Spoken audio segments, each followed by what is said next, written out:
Sur ce sujet de détournement de patients, des formations sanitaires publiques vers le privé, les avis des Burkinabés convergent vers une fermeté de l'État pour mettre fin à la pratique. Quelques citoyens de Ouagadougou ont livré leur point de vue au micro de nos reporters Issoufou Kabouri et Moumniwanga. Compte rendu.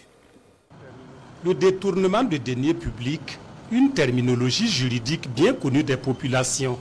Mais le détournement de patients en traitement dans les centres de santé publics paraît méconnu mais reste une réalité à laquelle sont confrontés des usagers des formations sanitaires.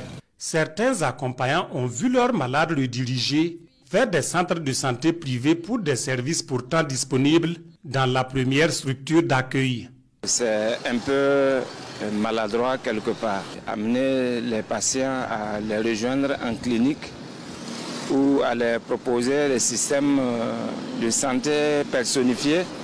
Et quelque part, c'est refuser d'accomplir soi-même sa propre tâche. Des personnes viennent dans les hôpitaux publics pour avoir des soins adéquats à moindre coût. Maintenant, si des agents de santé les détournent à des fins privées, c'est pratiquement pas du tout bien. Une situation regrettable pour ces Burkinabés. Selon ces derniers, l'impuissance face à certaines situations d'urgence peut contraindre le malade en quête de santé à accepter la proposition. Nous ne sommes pas obligés d'accepter, mais si le malade est sur le point de mourir et que sa famille n'a pas le choix, voilà. Et si c'est ce même monsieur-là qui vous traite là-bas et qui vous demande d'aller là-bas, vous n'avez pas le choix. Vous n'avez pas le choix que d'aller pour sauver votre vie. Donc nous demandons à ce que l'État ait lui sur ça surtout, parce que ça touche vraiment la population pauvre. Il n'est pas rare, en tout cas, d'aller en consultation au niveau du public.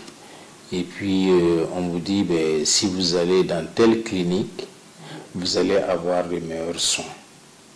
Et vous prenez les coordonnées de la clinique, et il vous donne les horaires même de traitement de cette maladie au niveau de la clinique en question. Et lorsque vous allez dans la clinique à l'heure indiquée, c'est lui que vous retrouvez en face. L'intransigeance doit être de mise, affirment certains citoyens, tout comme la Ligue des consommateurs. Pour eux, il appartient à l'État de prendre ses responsabilités en vue d'assainir le secteur. Normalement, l'État doit voir ça, parce qu'ils sont payés pour ça. Donc, normalement, ils doivent voir leur travail là où ils sont embauchés, quoi. Voilà, au lieu de s'occuper de leur truc privé. Voilà, il faut que la loi là prenne la rigueur pour punir sévèrement. Sinon, ça ne peut jamais cesser. C'est une forme, en tout cas, d'injustice qui se pose. Et nous demandons à l'État de prendre les dispositions qui s'y. Nous soulignons d'ailleurs que ces spécialistes sont spécialistes parce qu'il y a eu la contribution du consommateur. À en croire ces Burkinabés, le phénomène ne se vit pas que dans les formations sanitaires publiques. Des patients dans des formations sanitaires privées ont vu certains de leurs rendez-vous honorés par les médecins traitants dans d'autres structures privées.